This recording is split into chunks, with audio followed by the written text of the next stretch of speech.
Hello ముద్దుగుమ్మలు, ఎలా ఉన్నారు? అందరూ బాగున్నారా? లాస్ట్ వీడియోలో భూటాన్ వెళ్తుంది, సన్యాసం తీసుకుంటా అని చెప్పింది.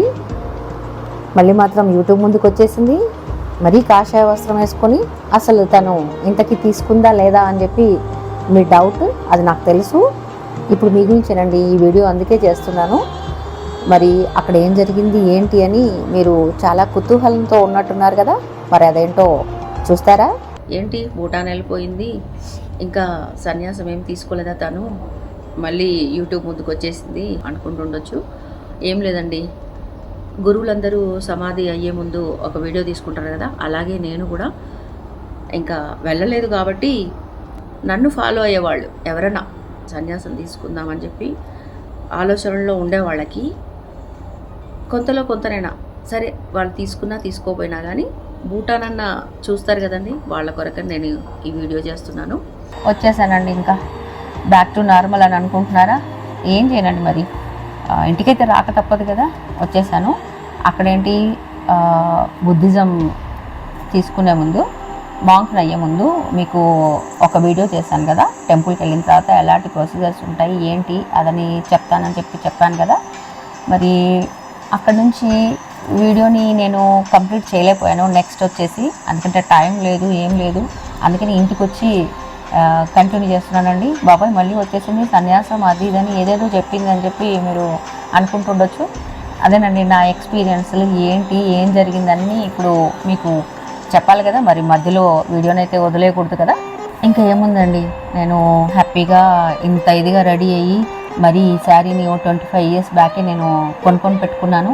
అప్పుడే నాకు నువ్వు వెళ్ళాల్సి వస్తుంది అని చెప్పి దేవుడు ఏదో నాకు సిగ్నల్ ఇచ్చినట్టుగా కొనైతే పెట్టుకున్నాను. ఈరోజు నాకు ఇలా పనికి వస్తుందని చెప్పి అనుకోలేదు.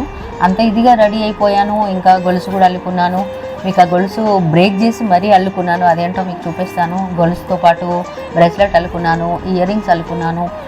ఇంత రెడీ అయిపోయిన తర్వాత అక్కడ మా గైడ్ ఏం చెప్పాడంటే, ఇక్కడ కాదమ్మా నువ్వు వేరే చోటుకి వెళ్ళాలి, అక్కడ ఇంకా చాలామంది ఉంటారు, అక్కడ అయితే మీకు పర్ఫెక్ట్గా ఉంటుంది అని చెప్పన్నాడు. సరే అనేసి చాలా నర్వస్ అయిపోయాను. ఇంటి రూమ్కి వచ్చేసాను. వచ్చాక ఇంకా డిసప్పాయింట్ అయితే అయ్యానండి, ఎందుకంటే ఈ డ్రెస్ ఆ రోజు వేసేసుకున్నాను. నెక్స్ట్ డేకి ఏం వేసుకుంటాము, ఇంకా మరి ఇంకో కాషాయ వస్త్రం అయితే ఉండదు కదా, ఇదే అయితే కట్టుకోలేము.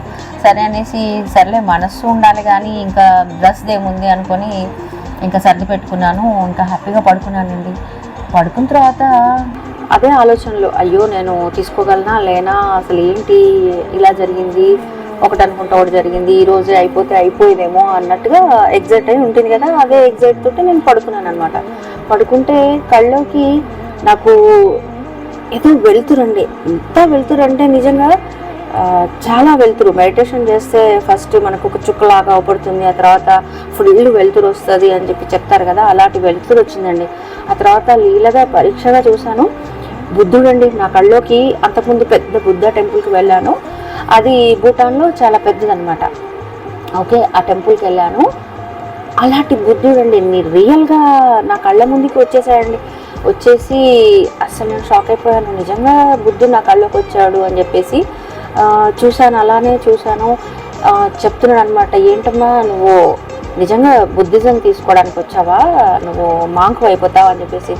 అవును దేవా, నేను నిజంగానే మాంకు నవ్వాలనుకొని వచ్చానంటే, ఏం తమాషా అనుకుంటున్నావా నువ్వు, మాంకు నవ్వాలనుకుంటే మా బుద్ధిజంలో ఏంటో తెలుసా నీకు, ఇక్కడ అందరూ 7 yearsకే మాకు డెడికేట్ చేస్తారు బుద్ధిజంలో జాయిన్ అవ్వడానికి. అంటే పసిపిల్లవాడికి ఏవి ఉండవు, వాడికి ఏ ఆలోచనలు కూడా ఫ్యూచర్లో ఉండకుండా ఒక శ్రద్ధగా భక్తిగా వాడు ఓన్లీ భగవంతుని ధ్యానం తప్పితే ఇంకోటి ఉండదు అని చెప్పేసి. నువ్వేంటమ్మా అన్నీ అనుభవించాక వచ్చేసేదో సన్యాసం పుచ్చుకుంటానంటున్నావు, ఇది తప్పనిపించట్లేదా నీకు, నువ్వు చేసేవి ఇంకా చాలా ఉన్నాయి, నీ వల్ల కాదు, ఎందుకంటే నువ్వు భవబంధాలకి బాండ్ అయిపోయి ఉన్నావు. ఎప్పుడైనా నువ్వు స్ట్రాంగ్గా అనుకున్నా కానీ నీ అంతరాత్మకి తెలుసు, నువ్వు ఏ రోజు కూడా స్ట్రిక్ట్గా లేవు, వెళ్తా అని అనుకుంటావు కానీ మళ్ళీ అమ్మో నా పిల్లలు, నా సంసారం, నా ఇల్లు, నా పనోళ్ళు, నా ఓళ్ళు, నా పూసలు, నా గొలుసులు, నా ఫ్రెండ్స్ అని చెప్పి నీకు అనిపిస్తూనే ఉంటుంది. నీకు అది సూట్ కాదు. ఎన్నోసార్లు అలాంటి థింకింగ్తో నువ్వు ఉన్నావు, కానీ నీ క్షణికావేశం పోయిన తర్వాత చాలా నార్మల్ అయిపోయావు కదా. అది నీకు గుర్తు రాలేదా? ఎందుకు వచ్చావమ్మా అంత తొందరగా? నీకు ఇంకా టైం ఉంది. ఈ లోపు వరకు నువ్వు హ్యాపీగా పూసలు అల్లేసుకో. నీకు అన్నీ తెలుసు, నీకే కాదు ప్రపంచంలో ఉన్న ప్రతి ఒక్కరు కూడా ఏదో ఒకసారికి ఎక్స్పీరియన్స్ అవుతూ ఉంటారు. నువ్వు ఒకదానివి ఏం కాదు. ఏది కూడా అశాశ్వతం, ఏది కూడా క్షణికం అనేది నువ్వు ఎక్స్పీరియన్స్ అయ్యావు ఆల్రెడీ. అది గుర్తుపెట్టుకొని కూడా నువ్వు ఎందుకు వచ్చావమ్మా? నీ వల్ల కాదు, నువ్వు ఇంకా చేసేది ఉంది చాలా పనులు అని చెప్పి నాకు చెప్తూ ఉన్నాడు. నేను అలా ఆలకిస్తూ పోయాను అంతే.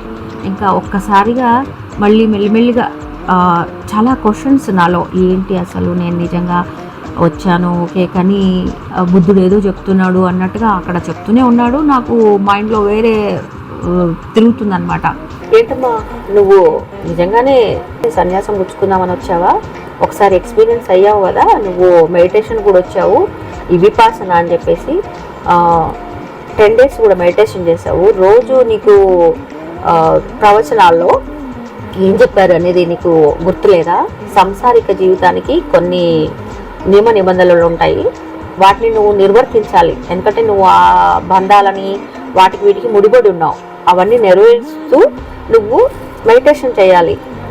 నీ బాధ్యతలనంతా నువ్వు సక్రమంగా నెరవేర్చాలి. అంతేగాని మధ్యలో వదిలేసి ఇలా పారిపోయి రావడం కాదమ్మా. నువ్వు లిటరల్గా పారిపోయి వచ్చావు, అది కాదు అని చెప్పి అన్నాడు. ఇలా నీలాగా ఆలోచించే వాళ్ళు చాలామంది ఉంటారు. అలా ఆలోచించి కోపంలో ఏదో ఇలా వచ్చేసేవాళ్ళు ఎవరికైనా వస్తుంది ఇదంతా నీకు. కానీ ఇలా వచ్చేది ఉంటే అసలు ఇలాంటి కోటాని కోట్లు బుద్ధ టెంపుల్స్ కట్టాల్సి ఉంటుంది. నువ్వు ఇంకా అలా చేయకు, నువ్వు సంసార జీవితంలో ఉన్నావు. అసలు నీకు ఎంత ఆలోచన వచ్చింది? నీ ఫ్రెండ్స్ అందరికీ కూడా నువ్వు ప్రామిస్ చేసి వచ్చావు 1000 గొలుసులు వెళ్తానని చెప్పి. వాళ్ళందరూ పాపం ఎంతో పరేషాన్ అయ్యి నీ గురించి కామెంట్ చేయడం, ఫోన్లు చేయడం, ఇవన్నీ నువ్వు మర్చిపోయావా? అన్నిట్లో కన్నా ముఖ్యమైన కామెంట్ నీ కూతురు చేసింది. నీకు అంత సీన్ లేదు మమ్మీ, కాకపోతే ఈ వీడియోని చాలా ఫన్గా చేసావని చెప్పేసి. వీళ్ళంతా ఏమైపోవాలనుకున్నావు? నీకు నిజంగానే అంత సీన్ ఉందా? నువ్వు ఎమోషన్స్కి తట్టుకోగలుగుతావా? నువ్వు ఒక ఎమోషనల్ ఫూల్వి అని చెప్పేసి. నిజంగానండి, నేను ఎమోషనల్ ఫూల్ని. నేనే కాదండి, పిల్లలు, కుటుంబం అంటే ప్రతి ఒక్కరు కూడా ఎమోషనల్ ఫీల్ అవుతారు. అందులో నేను ఒకసారి బంధం అనేది ఏర్పడిన తర్వాత అస్సలు తెంచుకోవడానికి, ఈవెన్ పని వాళ్ళతో కూడా నేను అంత ఈజీగా వదులుకోలేనండి. అది నా వీక్నెస్. ఇంకోటి అసలు విషయం చెప్తాను, నీ గురించి నీకు తెలియదేమో. ఓకే, నీకేంటంటే తొందరగా ముసలితనం రావద్దనేసి. అది ఎవరైనా కోరుకుంటారా? అసలు నీకేమన్నా బుర్ర ఉందా? అసలు మనిషి అన్నవాడు పుట్టక తప్పదు, తర్వాత గిట్టక తప్పదు, అదైతే తెలుసు కదా. కానీ ముసలితనం రావద్దనుకోవడం ఏంటమ్మా? ఎందుకు రాదు? వస్తుంది. కావాలంటే నువ్వు హ్యాపీగా నువ్వు మేక్ ఓవర్ చేసుకో, దానికి తగ్గట్టు తయారవు.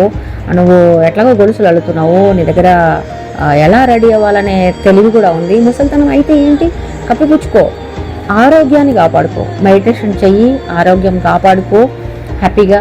ఇది చూసావా, నీ తిక్క తిక్క ఆలోచనలకి, నీ తిక్క తిక్క వేషాలకి ఇవన్నీ వచ్చేసాయి ఆల్రెడీ. ఇంకా ఆలోచించి ఏం చేద్దాం అనుకుంటున్నావు? నీ బాధ్యతలు వదిలిపెట్టుకొని రావడమేనా? అది కాదు. ప్రతి ఒక్కరికి కష్టాలు ఉంటాయి, అది అనుభవించాల్సిందే. నువ్వు మనిషి పుట్టుక ఎత్తిన తర్వాత నేను వస్తే లేదు, ఇప్పుడే తీసుకునేది బుద్ధిజం తీసుకునేది. కాబట్టి నువ్వు ఏదైతే నీ కర్మ ఫలాలను అనుభవించాల్సిందే. నువ్వు అక్కడే ఉండాలి, అక్కడే స్ట్రగుల్ చేయాలి, అదే నీ జీవితం. అప్పుడే నువ్వు ఏంటో నిరూపించుకోగలుగుతావు అని చెప్పి చెప్పేశాడండి. ఇంకంతే. నా కళ్ళు ఒక్కసారి ఇలా మబ్బులు కమ్మేసి ఉన్న కళ్ళు ఒక్కసారి ఇలా వెలుతురు వస్తుంది, ఎలాగో అలా అయిపోయానండి. ఇంకంతే. ఇంకా నా కళ్ళలోంచి పటపట నీళ్ళు రాలుతున్నాయి. ఆ కళలో దేవుడు చెప్తా ఉంటే, ఏడుస్తున్నావా? ఏడకు, ఆపేసే. ఇంకా ఏడ్చించాలు. ఇంకా పిచ్చి పిచ్చి వాటి గురించి నువ్వు ఏడవకూడదు. అన్ని ఏదన్నా కారణం ఉందా అసలు నువ్వు ఏడవడానికి? ఎందుకు ఏడుస్తున్నావు? నేను ఇప్పుడు వచ్చి చెప్పింది నీకు జ్ఞానోదయం కలగాలని చెప్పి నీ కళ్ళలోకి వచ్చి మరీ చెప్తున్నాను. అసలు ఎవరి కళ్ళలోకి నేను రాను. అసలు నీ కళ్ళలోకి వచ్చానంటే నువ్వు ఇంత దూరం వచ్చేసి ఎంతో ఆశ పెట్టుకొని వచ్చావు కాబట్టి నేను వచ్చాను, చెప్తున్నాను. చిన్న చిన్న వాటికి వర్రీ అవుతూ అటు ఇటు అవ్వకు, ఏది కూడా అబ్జర్వ్ చేయి అంతే. చిన్న చిన్న వాటి గురించి ఆలోచించి పని అమ్మాయి రాలేదు, ఇంకా నాకు ఏజ్ అయిపోతుందని చెప్పేసి నేను అప్పుడే ముసలిదాన్ని ఎందుకు కావాలి, ఇన్ని ఆశలు పెట్టుకున్నావే, అసలు నువ్వు అసలు ఏంటి అసలు నువ్వు, నాకు ఇంకా తిట్టాలని ఉంది కానీ నువ్వు ఏడుస్తున్నావు, ఓకే ఇంకా నిన్నేమన్నాను, నేను పోయి చక్కగా ఆరోగ్యాన్ని కాపాడుకో, మెడిటేషన్ చేయి, ఏదైనా ఉంటే అబ్జర్వ్ అదొక్కటే చెయ్యి, నువ్వు ఏం మాట్లాడకు, ఏం ఉండకు, చూడు అనిశ్చలం అలా ఉండు, నువ్వు ఉన్నావు కదా దమ్మకేతలో అంతే, అదే పాటించు అని చెప్పి అన్నాడండి.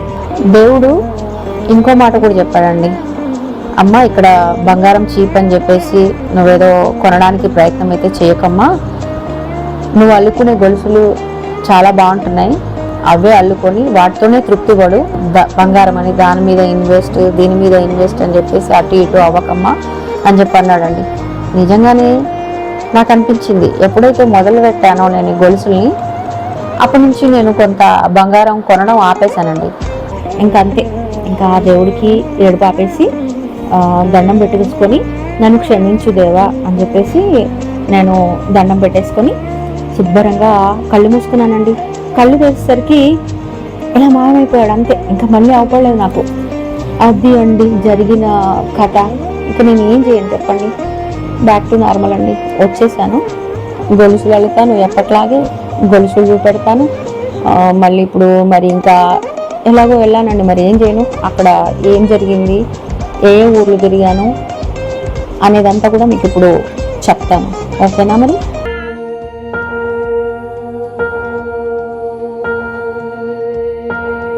అసలు ఈ భూటాన్కి ఎందుకు వెళ్ళాను అంటే నా హస్బెండ్కి 10 years వీసా స్టాంప్ అండి, ఎక్స్పైర్ అయిపోతూ ఉంది. మేము వెళ్ళినప్పుడు తను రాలేకపోయాడు. ఓకే, తను ఇంకా చివరికి ఈ స్ట్రిక్ట్ అయిపోయింది కదా, ఈ వీసా స్టాంపింగ్స్ ఇవి అన్నీ స్ట్రిక్ట్ అయిపోయిన తర్వాత తను ఒకసారి యూఎస్ విజిట్ చేసేద్దామని చెప్పి బయలుదేరాడు. వెళ్ళే టైంలో మాకు మా ఫ్యామిలీ ఫ్రెండ్స్ నాతో వచ్చారు కదా, వాళ్ళు మేము భూటాన్ వెళ్తున్నాం సార్ అదని చెప్పి చెప్పారనమాట. చెప్తే అరే మా వైఫ్ని కూడా తీసుకెళ్ళండి, నువ్వు వెళ్తావా అని అన్నాడు. ఇంకా అంతే పెట్టబెడ చదివేసుకున్నాను. నేను వెళ్ళాను. మోహన్ రావు గారు అండ్ రత్న గారు మాకు 30 years ఫ్యామిలీ ఫ్రెండ్స్, వాళ్ళు నన్ను ఎంత బాగా చూసుకున్నారంటే, నేను ఇంత పెద్దదానైనా కానీ ప్రతి ఒక్కటి కేర్ తీసుకున్నారండి, అసలు చాలా కేర్ తీసుకున్నారు. నేను ఐటనరీ కూడా చూడలేదనంటే చూడండి, అంటే ఏ మాత్రం కూడా వాళ్ళ వెనక ఫాలో అయిపోతూ ఒక చిన్న పిల్లలాగా వెళ్ళిపోయాను అంతే. ఇంకా ఫస్ట్ వెస్ట్ బెంగాల్ నుంచి నా ట్రిప్ అనేది స్టార్ట్ అయిందండి. బాగ్డాగ్రా ఎయిర్పోర్ట్లో దిగేసి అక్కడ నుంచి 4 hours జర్నీ జైగావ్, అది మన బార్డర్. నెక్స్ట్ ఇమ్మీడియట్గా భూటాన్ బార్డర్ అనమాట. వెళ్తూ ఉంటే జల్దాపారా అనేసి నేషనల్ రిజర్వాయర్, ఫారెస్ట్ రిజర్వాయర్, అది అవపడిందండి. బోర్డు అవపడింది. అరే ఎక్కడో విన్నాను, ఇది చాలా రైనోస్ వస్తాయంట నిజంగా. మా డ్రైవర్ని అడిగాను అనమాట. అడిగితే ఏంటి ఇది రిజర్వాయర్ అని అంటే, మేడం ఇది రైనోస్ ఎక్కడ ఉండవు, లైక్ అంటే రైనోస్ ఉన్న ఫారెస్ట్ ఇది ఒక్కటి అన్నట్టుగా ఏదో చెప్పాడండి. టక్రా ఇస్తే చూడండి, మీరు యూట్యూబ్లో చూసుంటారు అని చెప్పి. నాకు సడన్గా స్ట్రైక్ అయింది. ఓకే, నేను ఈ వీడియోస్ చూశాను, రిటర్నింగ్లో మనము టైం ఉంటే చూడాలండి అని అంటే మా వాళ్ళు ఓకే చెప్పారండి. ఇంకా అంతే వెళ్ళిపోయాము, అయిపోయింది. జైగావ్కి వెళ్ళాను. వెళ్ళిన తర్వాత అక్కడ కొంత బ్యాడ్ ఎక్స్పీరియన్స్ అని అంటే, నిజంగా రోడ్ల మీద కాళ్ళు పెట్టలేకపోయినానండి. చాలా డర్టీగా ఉండే. మనం నిజంగా గవర్నమెంట్ స్వచ్ఛ భారత్ అని అవని ఇవన్నీ ఎన్నో చేసినా కానీ మన వంతు సహకారంగా మనము ఎంతో చేయొచ్చు. కనీసం రోడ్లు మంచి పెట్టుకుంటే ఏంటి, నడవలేక ఉంటున్నాం. పక్క దేశం ఎంతో అభివృద్ధి చెందింది, వీళ్ళు పనులు చేయడానికి దానికి వెళ్తూ ఉంటారు, వాళ్ళు ఇక్కడ స్ట్రీట్ మార్కెటింగ్కి వస్తూ ఉంటారు.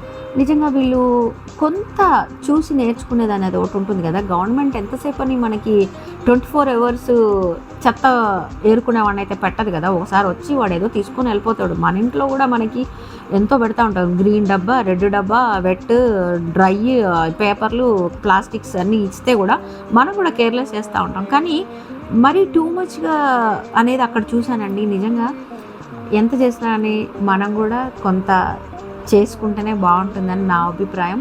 అక్కడికి వెళ్ళి ఈ బార్డర్ని ఆ బార్డర్ని చూసిన వాళ్ళు ప్రతి ఒక్కరూ ఇలానే ఎక్స్పీరియన్స్ అవుతారు. కానీ ఇక్కడ చెప్పొచ్చు లేదో నాకు తెలియదు, కానీ మీతోటి షేర్ చేసుకోవాలని నాకు అనిపించింది.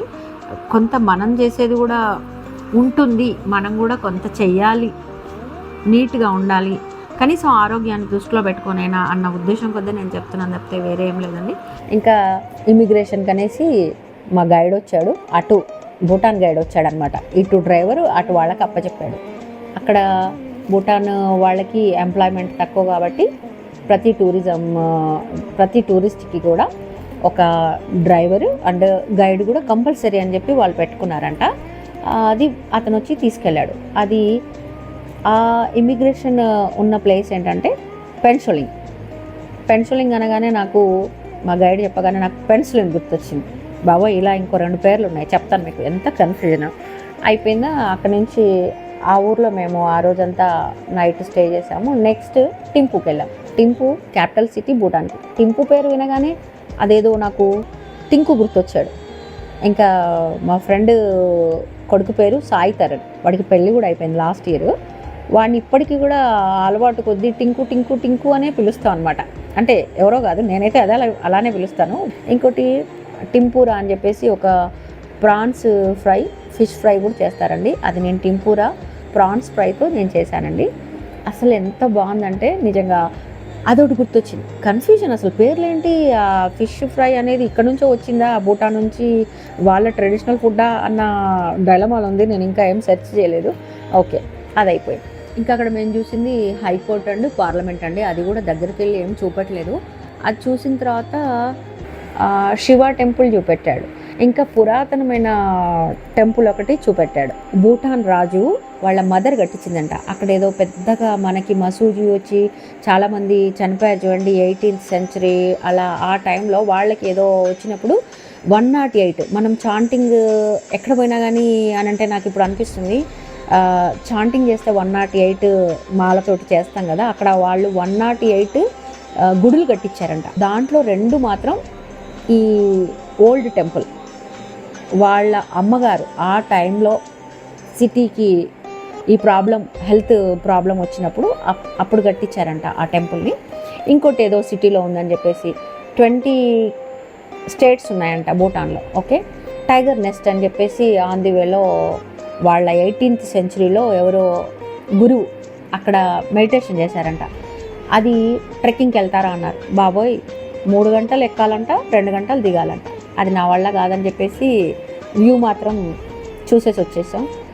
ఇంకా అక్కడ పారోలో ఫోర్ట్ అండ్ మ్యూజియం కూడా చూసామండి.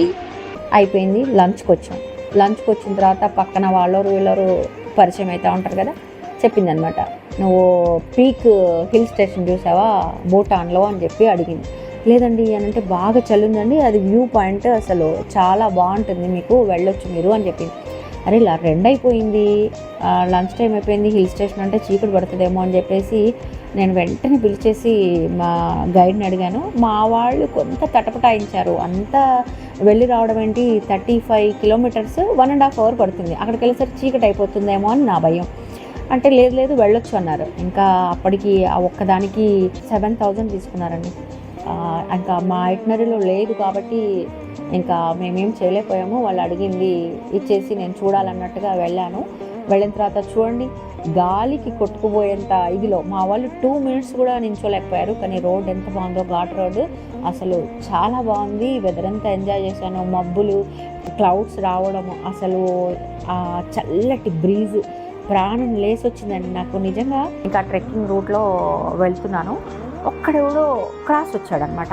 అరే వీడికి పోలీస్కి కాల్ చేద్దాము అదని చెప్పి అన్నాడు మా డ్రైవర్. నీ అమ్మ, ఇంతదానికి పోలీస్కి కాల్ చేస్తారా ఏంటి? మా దగ్గర రోజు ఇట్లా 100 జరుగుతూ ఉంటాయి. మేము బయటకు వెళ్ళిన ప్రతిసారి కూడా ఇంకా పోలీసు వాడికి కాల్ చేయాలంటే పోలీసు స్టేషన్స్ అన్నీ కూడా ఇలా నిండి ఉంటాయి అని చెప్పి మేము చెప్తే వాళ్ళు ఒకటే నవ్వడం అనమాట. అదొక ఎక్స్పీరియన్స్. నాకు సిటీ వ్యూ అని చెప్పేసి ఒకటి చూపెట్టాడు, అంతే. అన్ని వ్యూసే ఉంటాయి అంతే. ఇంకా బుద్ధ టెంపుల్ ఒకటి, అదే అసలు భూటాన్లోనే పెద్ద బుద్ధుడంట. ఇంకా అయిపోయింది ఆ రోజు టూర్ అయిపోయింది. 5 o'clock కల్లా మమ్మల్ని రూమ్లో వదిలేశాడు. హ్యాపీగా వచ్చేసి కార్డ్స్ ఆడుకున్నాము. ఇంకా నెక్స్ట్ డే స్ట్రీట్ షాప్స్ చూపెట్టాడు.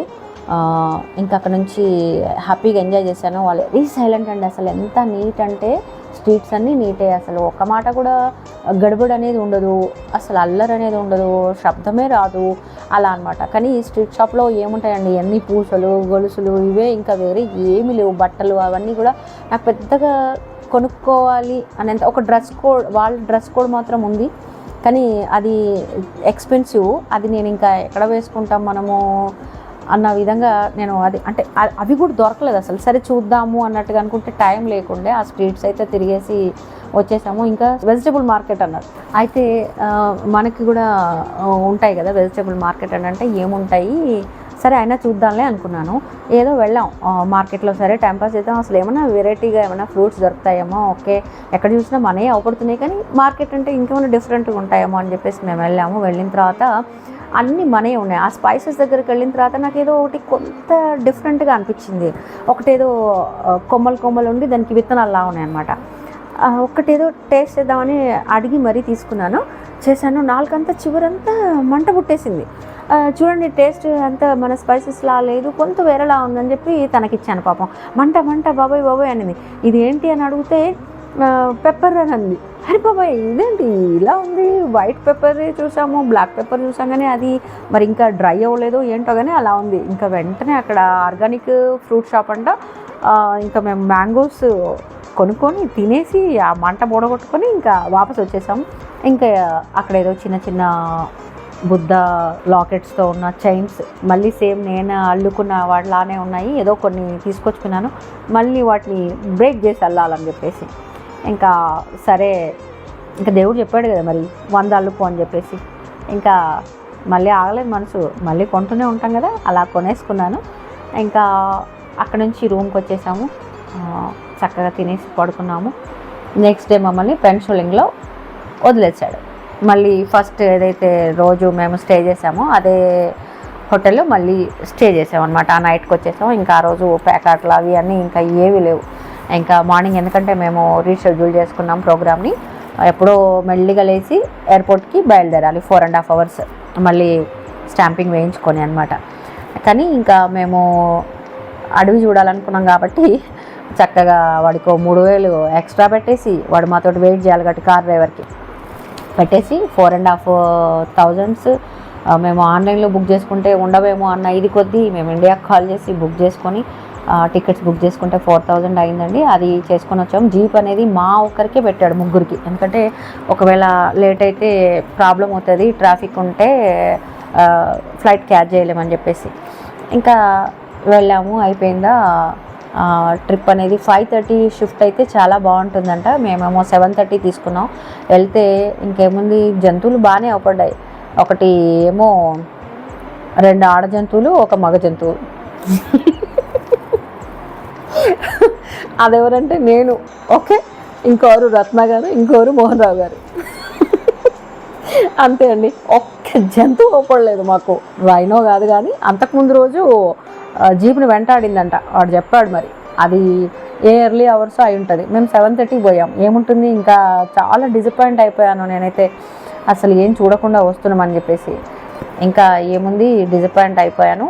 ఆ జల్దాపారా మమ్మల్ని జల్దీ పోండి లేకపోతే ఫ్లైట్ మిస్ అవుతుంది అన్నట్టుగా మమ్మల్ని తొందరగా పంపించేసింది. ఇంకా చక్కగా వచ్చేసామండి. అప్పటికి ఎయిర్పోర్ట్కి వచ్చేసరికి కూడా ఇంకా 6 hours టైం ఉంది. ఏం చేయాలో అర్థం కాలేదు. అయినా నయం, ఇంకా వాడేం బయటకి ఇప్పుడే ఇంకా టైం అవ్వలేదు, మీరు బయటనే వెయిట్ చేయండి చెప్పి అనలేదు. లక్కీగా చాలా తేడా తెలుస్తుంది అప్పటికి. ఏం చేసాము, ఇంకా వెళ్ళగానే మాత్రం లక్కీగా వాడు లోపలికి పంపించేశాడు. ఒకటి చూసుకొని చక్కగా కూర్చున్నాము, ముచ్చట్లు పెట్టుకున్నాము. ఇలాగా టైం 3:30 అయింది. హ్యాపీగా 5:30కి ఫ్లైట్ స్టార్ట్ అయిపోయింది. ఇంటికి వచ్చేసరికి 10:30 అండి. ఇది అండి ఈ ట్రిప్ అంతా. ఇంత జరిగింది, మీరు ఎంత చెప్తుంది అని చెప్పి మీరు అనుకుంటారేమో. ఇదంతా నా మెమోరీస్ అండి, నా కొరకు నేను ఈ వీడియో చూస్తున్నాను. మరి అంతా అయిపోయింది. ఇప్పుడు ఇంకేంటి, మరి గొలుసు గురించి అయితే మీకు చూపెట్టాలి కదా, చూపిస్తాను. ఓకే, ఈ చీర గురించి అండి. ఇది ఒక 25 years బ్యాక్ శారీ, ఇంకెక్కువనేమో నాకు గుర్తులేదు. ఈ చీరతో పాటు ఇంకో చీర కూడా ఉంది, అది ఇంకోసారి చెప్తాను. కాటన్ శారీస్లో మాత్రం. ఓకే, కళాంజలి స్టార్ట్ అయిన కొత్తల్లో కాటన్స్ చాలా బాగా వచ్చేవండి. ఆ కాటన్స్ అనే పిచ్చితో చీరలు తెగ కొనుక్కునే వాళ్ళం అనమాట. ఇంకా ఈ చీర ఫ్యాబ్రిక్ ఇప్పుడు రాదండి, ఎంత బాగుంటుందంటే వెరీ స్మూత్. దానివల్ల నేను ఈ చీరను అట్లాగే అట్టు పెట్టుకున్నాను. ఒక 5 times కూడా వేసుకున్నానో లేదో క్రమంలో. ఒక 5 daysలో భూటాన్కి వెళ్తున్నా అనగానే వెంటనే ఇంక డ్రెస్తో పాటు ఎప్పుడు టెంపుల్కి ఒక కోరిక ఉంటుండేదండి. ఎప్పుడు కూడా ఈ చీరను ఎక్కడికైనా శివ టెంపుల్కి కానీ బుద్ధ టెంపుల్ కానీ వెళ్ళినప్పుడు ఒక్కసారైనా వేసుకోవాలి అని చెప్పేసి, అంటే ఎక్కువ కట్టుకోలేదు కాబట్టి ఇంకా ఆ కోరిక నాకు ఈ టైంకి నెరవేరుతుందని భలే హ్యాపీగా ఉండే. అయితే ఈ చీరకి మ్యాచ్ అవుతుందని చెప్పేసి, అంటే టెంపుల్స్కి శివ టెంపుల్ అయితే రుద్రాక్షలు వేసుకుంటారు కదా, అందుకని ఈ చీరకు మ్యాచ్ అవుతుందని చెప్పేసి నేను రుద్రాక్ష మాల కూడా తీసుకున్నాను. అదేంటో ఒకసారి చూడండి.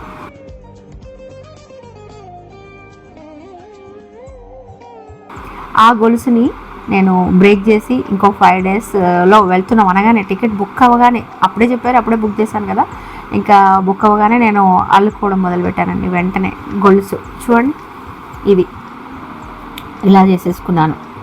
ముత్యాలు ఇచ్చాను, జస్ట్ ఆ చిన్న చిన్న పూసలని పైకి ఇలా ఇచ్చేసుకుంటూ అల్లేసాను. ఇంకా ఇయర్ రింగ్స్, ఇదండి ఈ ఇయర్ చూడండి. ఈ ఇయర్ రింగ్స్ ఏంటంటే మొన్న చైన్స్ చేసి ఇచ్చాను కదా నా ఫ్రెండ్స్కి, ఫిష్ హుక్స్ అని చెప్పేసి ఆ ఇయర్ రింగ్స్ అండి.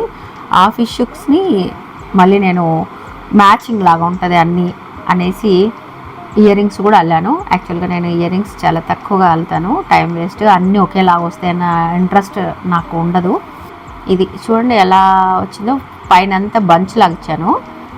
అంటే ఆ ఫిష్ హుక్ అనేది ఆ హుక్ ఆవుపడకూడదు హ్యాంగింగ్ చేసినప్పుడు అన్నట్టుగా నేను బంచ్లా ఇచ్చాను. ఇంకా కిందకి రౌండ్గా బ్లాక్ దారంతో చుట్టాను. యాక్చువల్గా ఈ రుద్రాక్షకి రెడ్ దారం ఉండాలంట, కానీ నాకు లేదు, సరిపడిన దారం లేదు కాబట్టి నేను బ్లాక్ దారంతో అల్లక తప్పలేదు. బ్రేస్లెట్ చూపెడతాను. బ్రేస్లెట్కి 2 వరుసల దారాన్ని తీసుకొని ఇక్కడ నుంచి స్టార్ట్ చేశాను. 2 వరుసలకి కూడా అటు ఇటు రుద్రాక్షణ ఇచ్చాను. ఇచ్చేసి ఇక్కడ విడదీస్తూ అటు ఇటు గొలుసులాగా అల్లేసాను. ఓకే, అల్లేసి ఇక్కడికి వచ్చాక కలిపేశాను. ఒక రుద్రాక్షకి ఇచ్చాను చిన్నది, తర్వాత పూస, తర్వాత రుద్రాక్ష, అక్కడ లాక్ చేశాను. అయిపోయింది. ఇది ఒకటి భాగం.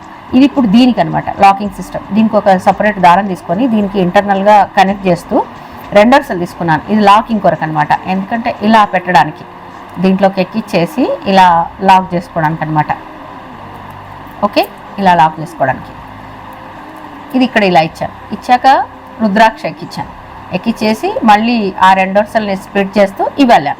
కాబట్టి ఇది మనము వద్దనుకుంటే తీసేసి ఇక్కడ చిన్న పూసల్లాగా ఇచ్చుకుంటే బాగుంటుందేమో అనేసి, ఎందుకంటే అది ఎంతసేపు ఇలా హ్యాంగ్ అవ్వట్లేదు, పైకి ఇలా ఉండిపోతుంది అనమాట. ఇంకా ఇది అండి నా బూటాన్ ట్రిప్ కథ. ఇంకా నా గురించి ఈరోజు నేను వెళ్ళిపోతున్నాను, సన్యాసం పుచ్చుకుంటున్నాను అని చెప్పి నా కొరకు వరి అయిన ఫ్రెండ్స్ అందరూ, ఇంకా కామెంట్ చేసిన వాళ్ళందరికీ కూడా, ఇంకా ముందు ముందు ఈ వీడియోస్ చూసి అమ్మయ్య ఈమె వాపస్ వచ్చేసింది అని చెప్పి సంతోషపడిన ప్రతి ఒక్కరికి కూడా ఈ ముద్దుగుమ్మల ముచ్చట్లని డెడికేట్ చేస్తూ, ఇంకా ఎప్పటికీ కూడా నేను సన్యాసం అనేది తీసుకోకుండా నిర్ణయం తీసుకొని కాలానికి ఎదురుతూ హ్యాపీగా గడిపేస్తూ ఎక్కడికి పోను, మీకు గొలుసు తల్లి ఇంకా దేవుడు చెప్పింది పాటిస్తూ మిమ్మల్ని సంతోషపరుస్తూ నేను సంతోషపడుతూ ఇంకా ఎప్పటికీ ఇలానే గొలుసులు అల్లుతూ మీతోటి ముచ్చట్లు పెడుతూ ఇలానే నెక్స్ట్ వీక్ మళ్ళీ ఇంకొక గొలుసుతో మీ ముందుకి ఎప్పట్లానే వచ్చేస్తాను. Okay, bye, love you.